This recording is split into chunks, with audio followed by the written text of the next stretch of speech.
Assalamualaikum warahmatullahi wabarakatuh. Saya Vita Purwaning Tias.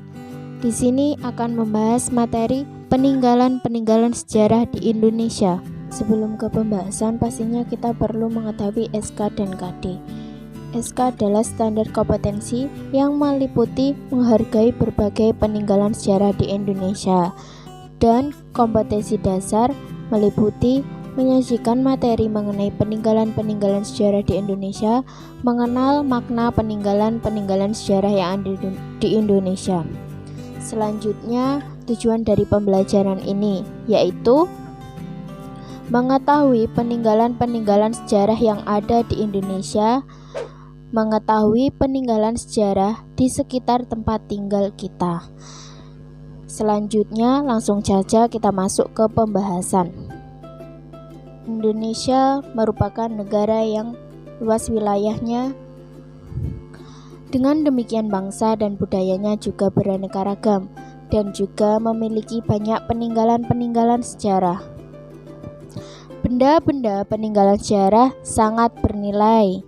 Peninggalan pada zaman dahulu antara lain yang pertama yaitu arca.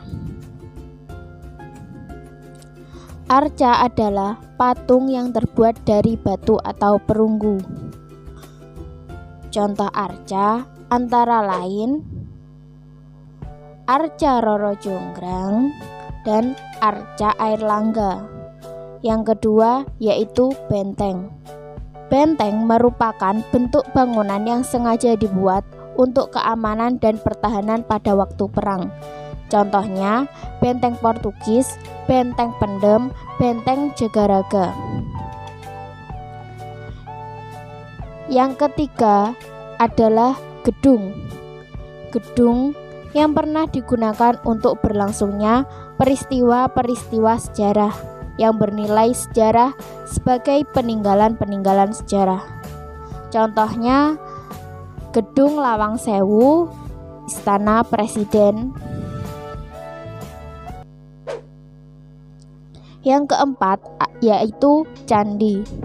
Candi merupakan bangunan kuno yang dibuat dari batu sebagai tempat pemujaan, penyimpanan jenazah atau pendeta Hindu-Buddha pada zaman dahulu. Contohnya seperti Candi Prambanan, Candi Borobudur, Candi Dadi, Candi Seranggahan, dan Candi Penataran. Yang kelima yaitu monumen atau tugu. Adalah bangunan yang sengaja dibuat untuk mengenang jasad tokoh, bahkan untuk memperingati peristiwa-peristiwa bersejarah yang ada di Indonesia. Contohnya seperti Monumen Nasional, Monumen Tugu. Keenam adalah makam.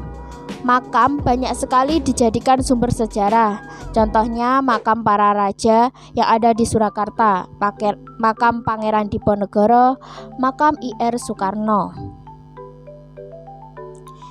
Yang ketujuh yaitu museum. Museum adalah tempat yang digunakan untuk menyimpan benda-benda peninggalan sejarah. Contohnya Museum Satria Mandala, Museum Wajak Kensis yang ada di Tulungagung. Peninggalan yang ke-8 adalah prasasti. Prasasti merupakan tulisan pada batu yang bernilai sejarah, ditulis menggunakan bahasa Sanskerta. Prasasti yang merupakan peninggalan kerajaan yang ada di Indonesia. Banyak sekali prasasti yang dapat kita temukan. Contohnya seperti prasasti Kebun Kopi, prasasti Jambu, dan prasasti Pasir Awi. Peninggalan yang ke-9 adalah tempat ibadah yang digunakan sejak zaman dahulu, antara lain Masjid Demak, Masjid Menara Kudus, dan Gereja Portugis.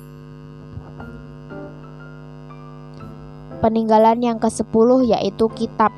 Kitab banyak menghiasi peninggalan sejarah, terutama pada masa Hindu-Buddha. Contohnya seperti kitab Sutasoma, kitab Negara Kertagama, dan kitab Arjuna Wiwaha. Langsung saja berikut video lapangan yang saya ambil.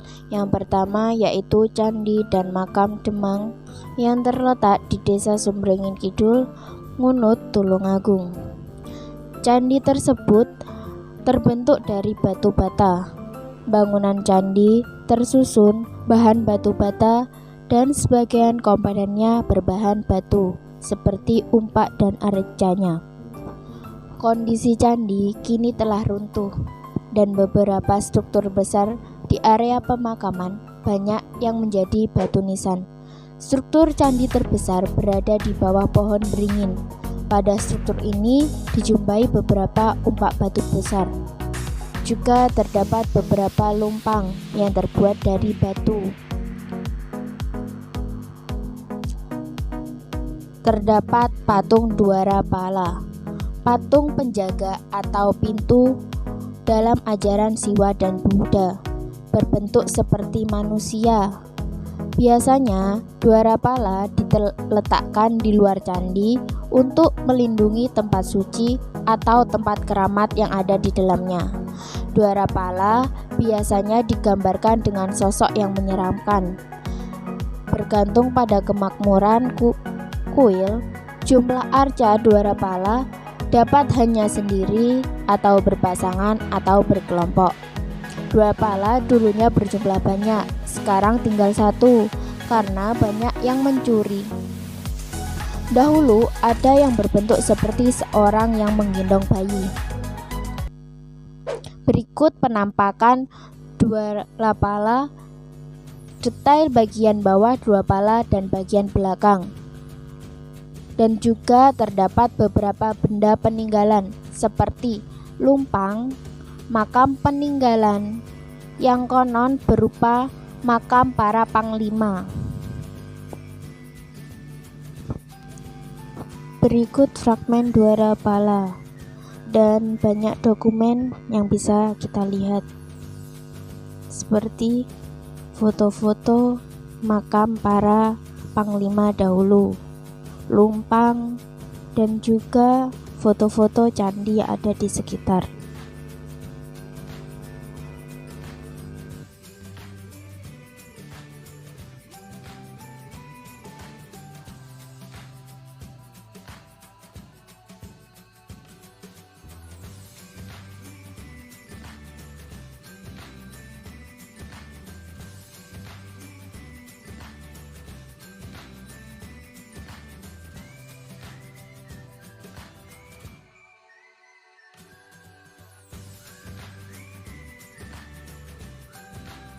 Informasi tersebut saya dapatkan dari juru kunci lokasi, dari Google, dan juga dari keluarga yang termasuk keluarga Demang yang ada di Pesarean, Demang, Sumbringin Kidul, Ngunut, Tulungagung.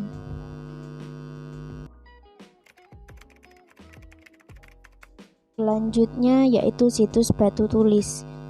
Situs batu tulis ini penduduk setempat menyebutkan punden tulis Sanggar Pamuji. Informasi sesepuh desa mengatakan bahwa ini merupakan benda kepurbakalaan.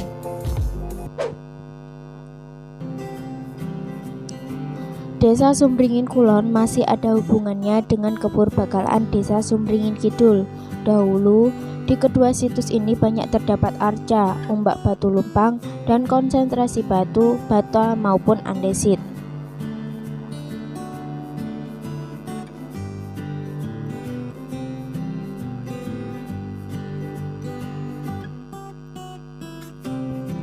Contoh batu lumpang yang ada di situs batu tulis. Batu lumpang adalah batu yang pada permukaannya terdapat lubang.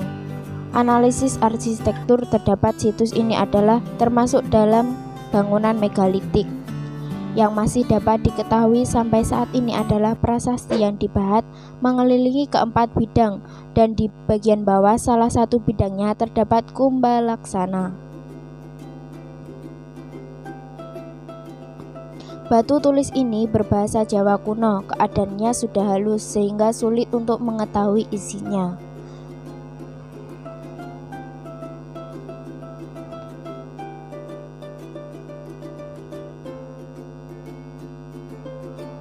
Di sekitar batu tulis juga terdapat sesajen, yang saat itu berupa nasi, bunga, serta bekas dupa yang sudah dibakar dan diletakkan di dalam wadah, lemper, dan kendi. Biasanya banyak pengunjung yang datang. Berikut foto dari batu tulis. Dan pada saat setelah itu ada acara ritual Hade Ringgit Simadani. Ikut cara kita menghargai peninggalan sejarah. Yang satu yaitu mengunjungi tempat bersejarah seperti candi, situs yang ada di sekitar kita. Dua, mempelajari bukti-bukti peninggalan sejarah. Ketiga, membandingkan berbagai peninggalan sejarah yang ada di sekitar kita. Informasi terkini yang baru saja yaitu pemerintah Provinsi Jawa Timur akan menjadikan festival budaya di Desa Sumberingin Kulon, Tulungagung sebagai pilot project. Selanjutnya yaitu aktivitas individu. Soalnya jelaskan bagaimana sikap kamu jika berada di tempat situs bersejarah. Tulis jawaban kamu di lembar kertas. Selanjutnya yaitu aktivitas kelompok. Bentuklah kelompok dengan anggota 4-5 orang. Siapkan lembar kertas berupa tabel yang berisi nomor, peninggalan, gambar, dan keterangan. Bersama kelompok, carilah 5 peninggalan sejarah, boleh Hindu, Buddha, atau Islam yang ada di Indonesia. Kamu dapat menggunakan buku, majalah, atau internet sebagai sumber informasi. Beri gambar dan keterangan mengenai peninggalan tersebut. Hasil kelompok akan dipresentasikan di depan kelas.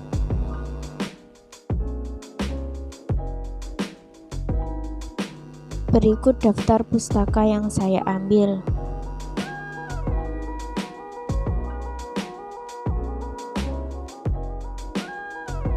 Nah, hanya itu yang dapat saya sampaikan. Semoga bermanfaat bagi kita semua. Terima kasih. Wassalamualaikum warahmatullahi wabarakatuh.